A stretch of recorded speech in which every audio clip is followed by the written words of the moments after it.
Hello students, welcome to Fall 2022. This is Dr. Mercado speaking. This is going to be the first course orientation video for the Fall 2022 term.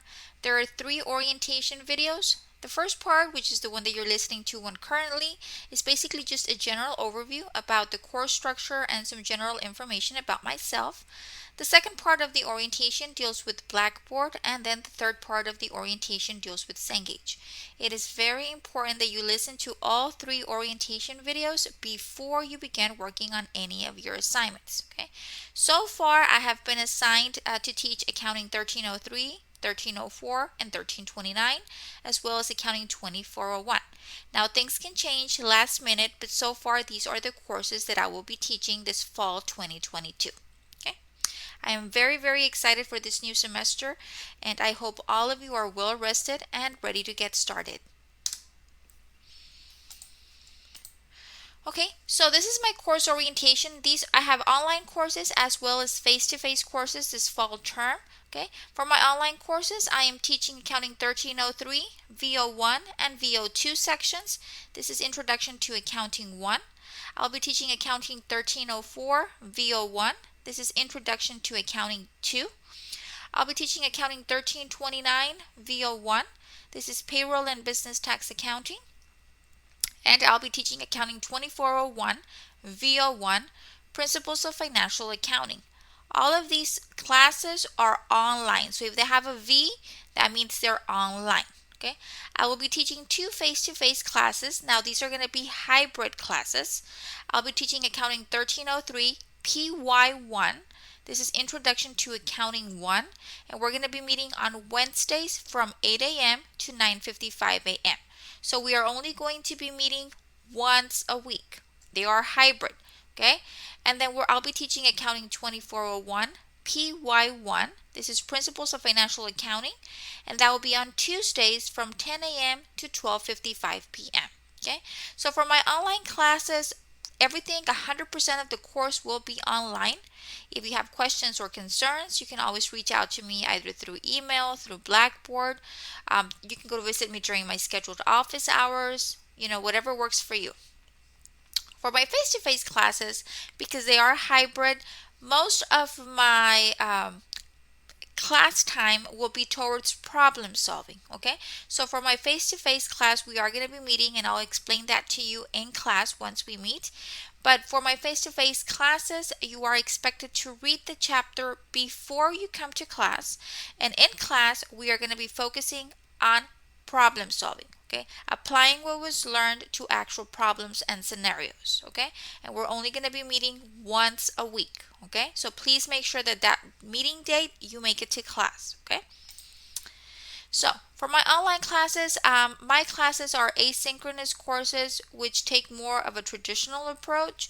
Students do not attend class at a set time, but rather access pre-recorded lectures and digital curriculum materials at the time of their choosing.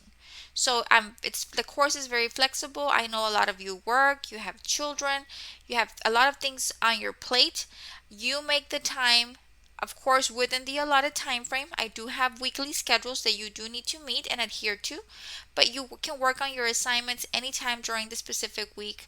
There is no meeting time that you have to log into my class at a particular time. No, you don't. Okay, so typically students must attend classes within a set window. My course is structured on a weekly basis. So basically the week starts on a Monday and ends on a Sunday, and that week you have the entire week to complete your assignments unless otherwise noted. Okay, like for example, for exams, the window is smaller, so you will have to look at your syllabus, and I do post a lot of announcements and reminders of when you have to submit your work. Okay, so please make sure that you just keep your syllabus handy at all times, because all due dates are clearly stated on your syllabus. Okay, so the pros to asynchronous courses basically is flexibility. Students can engage in their courses when, where, and how they want. Okay, so if you have very demanding circumstances, for example, you have children, aging parents, ill spouses, you yourself are sick, whatever the case might be, these type of courses allow for flexibility. Okay, now there are some cons to that. Many students find asynchronous courses difficult to engage in due to the sense of distance that comes with these courses. Okay, there is really no live interaction because my lectures are pre-recorded, so all of my work has been recorded, uploaded, and then you can listen to it anytime that you need to, as many times as you do. Not because these courses are asynchronous means you are alone. Okay, don't feel that you are alone. A lot of my students create WhatsApp groups. They exchange their phone numbers. They create study groups, and they are collaborating with students in their class to help each other out.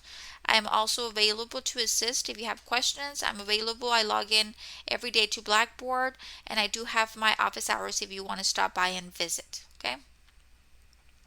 So, what I do know is that having asynchronous courses requires a lot of personal accountability. Okay, I'm not going to be behind your back. Have you completed your assignments? Are you done with your quiz? Are you done with your homework? No, I will not. Okay, I will post reminders, but ultimately it is up to you to ensure that you adhere to all of the deadlines and that you stay up to date with all course assignments and materials. Okay, so students need to have a system in place to ensure they complete their coursework on time. Okay, if a course requires group work, some of my classes will have group projects. It is imperative that you schedule and collaborate with your students, with the other students in your group, as sometimes I've seen in the past where some groups have issues collaborating while others have a great experience. Okay, there's so many resources. You can use Zoom. You can actually schedule a time that you can meet at the library.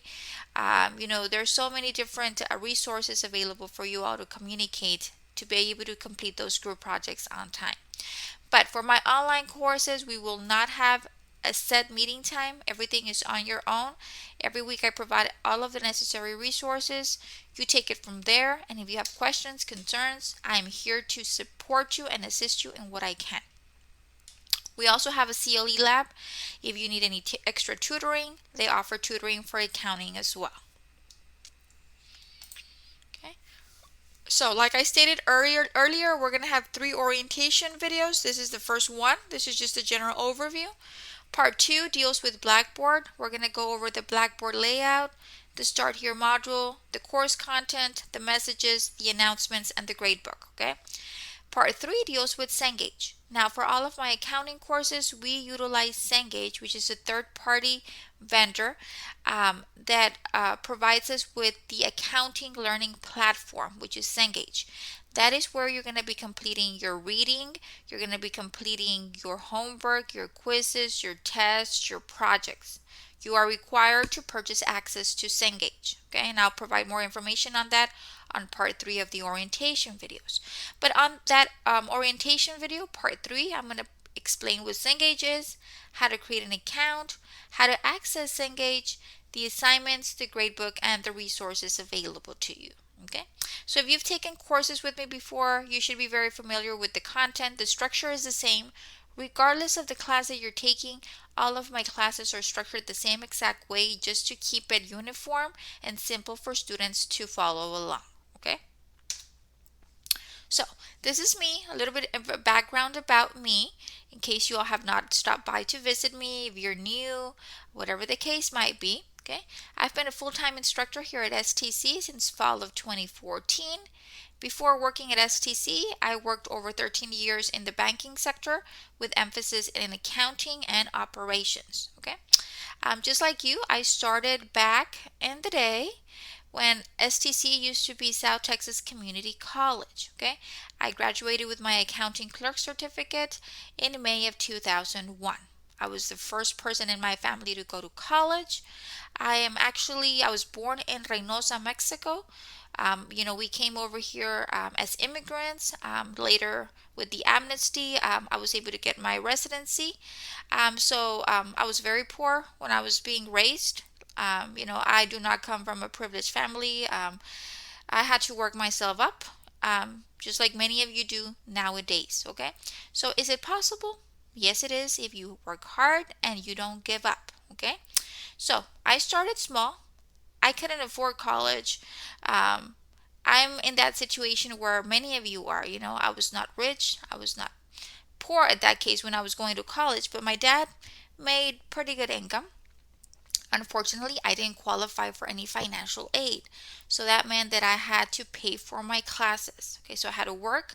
I was working at HEB while I was working in my accounting clerk certificate. Okay, so after I finished my accounting clerk certificate, I said, you know what, I've got this. I think I can go and get my associates. So I continued with my education and I got my Associates of Arts in Business Administration from South Texas College in 2004. Okay, at that point, I transitioned from working in HEB to working in a maquiladora. I used to work for TRW. Okay, I used to work in the McAllen facility as well as the Reynosa facility. So I transitioned over to the maquiladora industry. I continued with my education. I eventually in 2006 earned my bachelor's in accounting from the University of Texas Pan American. By that point, I had transitioned from working in the maquiladora industry to working in the banking industry. Okay. So I went ahead and I did all kinds of jobs. I started small. I became a teller, teller supervisor, a lending assistant, loan accounting specialist. I then transitioned to another bank. I became an accounts payable clerk. I worked myself up until I became a vice president. Okay, I was vice president. I worked as a senior accountant for a $2.3 billion bank. I did all of the accounting, the financial statements, budgets. I was exposed to so much different areas of banking. I was later promoted to vice president. I was an operations project manager. I worked in different areas of banking, wires, human resources, just different areas. I really, really enjoyed it. I continued with my education, and in December of 2013, I completed my Master's of Accountancy from UTPA. Okay. At that point, the opportunity came up. Okay. I was having some issues. Just like you, throughout all of this time that I went to school, I worked. Okay, I was married. I had 4 children. I have 2 biological daughters, and I adopted 2 boys. Okay, so I had 4 kids in total, and I was juggling a full-time job, going to school. I was going to school part-time, and then having my family. Okay, so I know how difficult it gets. Okay, you don't have to tell me because I experienced it. Okay, but it's very important that we push forward. Okay, so during this time, after I completed my master's, I was basically in my children's school every day. I had my 2 boys that I adopted were very problematic. So at that point, I decided to do a career change, something more flexible that would allow me to be a little bit more at home. Okay, when I was working in banking, I was basically working from 7 in the morning to 7, 8 at night, working Saturdays. It was a very hectic schedule because of my position. Okay, so I transitioned over to working at STC. Okay, and that's how I arrived here in fall of 2014. Okay, I did a career change into education. Okay, when I started teaching, I was like, well, you know what? I've got some time on my hand, and it's never too late to go back to school. So I decided to go back to school and start my PhD. In November of 2020, I graduated with my Doctor's of Philosophy in Business Administration with specialization in organizational leadership. Okay, so just like you, I've been going to school for a long time. Okay, part time, full time, whatever your load is, it doesn't matter. Okay, some of you will get there faster, others will get there slower, but the point is that you set your goals and that you keep working towards achieving your goals. Okay, so I finally graduated. I'm still here. I love what I do. I love my students. I really enjoy teaching accounting. Okay, so I'm very understanding of students. If you have questions, concerns, I am here to assist you. All I ask is that you communicate with me. Okay, keep me updated as to what's going on. If you have any issues, let me know so I can work with you.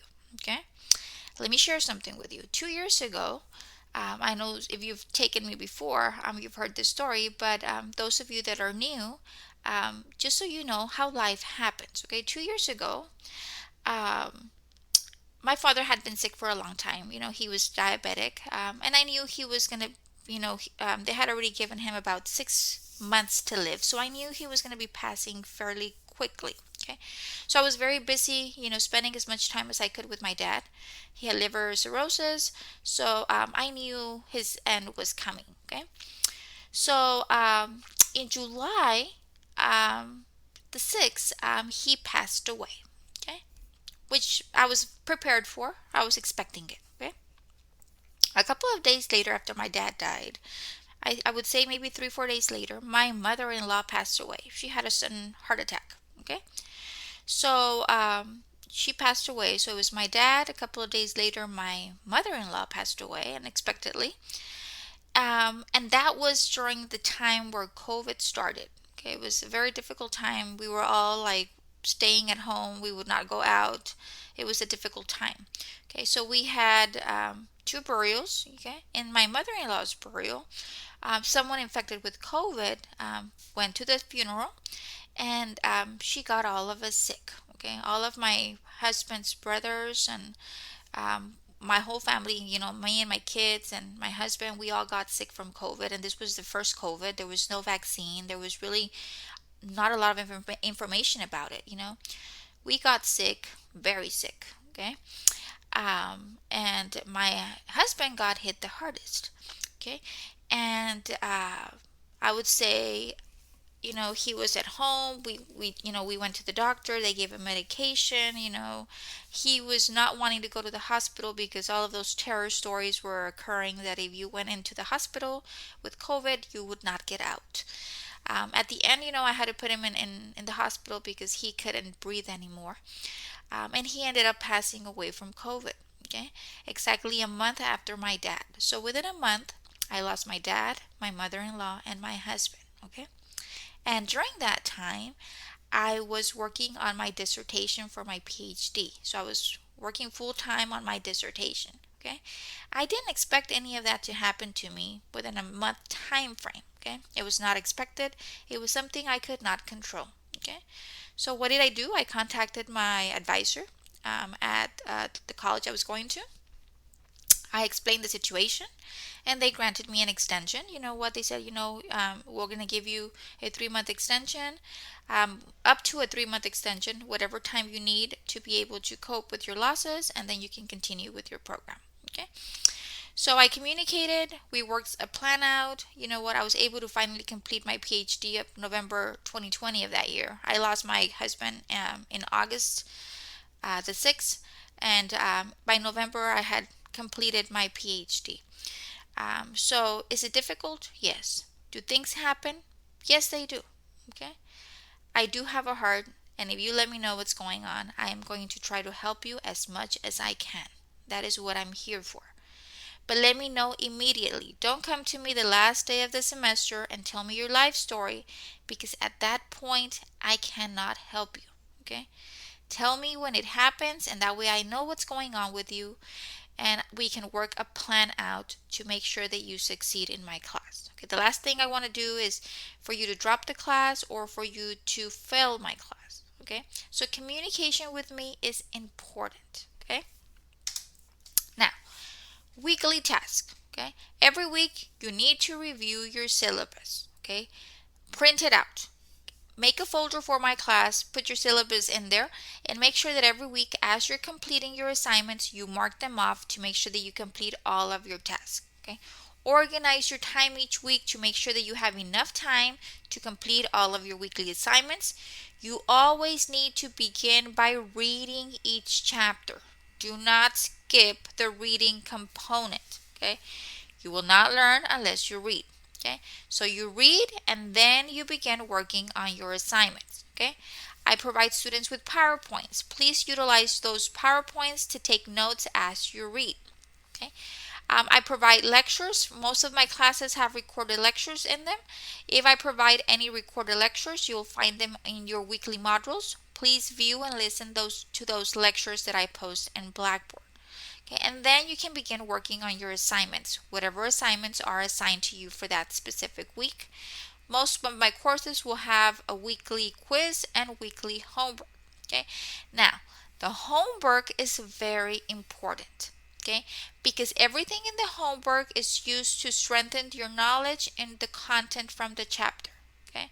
And if I give you homework, it's not to keep you busy, but it's to practice.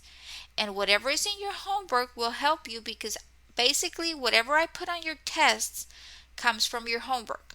Okay? So it is very important that you complete all of your homework. For all of your homework, you'll have 2 attempts and I will keep the highest grade earned. Okay? So please make sure that every week you complete all of your assignments. Okay? Do not fall behind. If you encounter an emergency that will prevent you from meeting the assignment deadlines, please let me know immediately so we can work something out. Okay? I've had students have babies in the middle of the semester. I've had students be sick, their parents pass away. Things happen, life happens. Let me know and we will create a plan for you that meets your needs so we can be able to get you back on track as soon as possible. Okay? So, questions. If you have any questions about the course at any time, please feel free to contact me. Okay? The preferred method of communication is via Blackboard messages. If you need to speak with me outside of my office hours, please let me know so we can schedule a date and time that works for you and works for me. Okay? Now, the best way to communicate with me is via Blackboard messages. If you want to send me a regular email, that is fine. Just make sure that you include your full name and that the class that you're in. Okay, I'm teaching 7 different classes. So if you put there, hi, this is Anna, and I have no idea from you what class you're in, I really can't help you. Okay, give me your full name, give me the class that you're in, and your specific question or questions. Okay. My office hours for the fall 2022 are Tuesdays from 1 p.m. to 3:30 p.m. and Wednesdays from 10 a.m. to 12:30 p.m. Okay, so I'm available those 2 days. I do have face-to-face classes and I do have a lot of online classes. So I'm going to be very busy this semester. But please make sure if you have questions, concerns, you get to me during my office hours. And if that doesn't work for me, let me know what does. Maybe we can't meet in person, but maybe we can do a Zoom meeting. Whatever works, okay? So, to have a successful course, it is very important that we stay organized from day number 1 and we do not fall behind. Okay? In general, I do not grant extensions to complete assignments. All assignments are due on the designated due dates. Please ensure to keep up with all of your assignments. Now, it's not fair that I give one student more time than the other. That's why I'm uniform. All of the students have the same amount of time to complete their assignments. Now, if an emergency happens, that's a different scenario. Okay? You let me know what's going on and then I can work with you. Okay? That will be worked out between me and you. Okay? But in general, if nothing is going out and anything extraordinary is not going out in your life, then you adhere to the scheduled due dates. Okay? Very important, maintain communication with me if something is going on in your life that is not going to allow you to meet the assignment deadlines. Okay? I am looking forward to an awesome fall 2022. Please make sure that before you do anything else, you listen to part 2 and part 3 of the course orientation. I want to welcome all of you to fall 2022. I am very pleased and honored to have you in my classes. And I am here and available to assist you in anything I can. Okay? Wishing you all a wonderful semester. Now let's go and jump over and listen to part 2 of the orientation. Thank you very much. This is Dr. Mercado.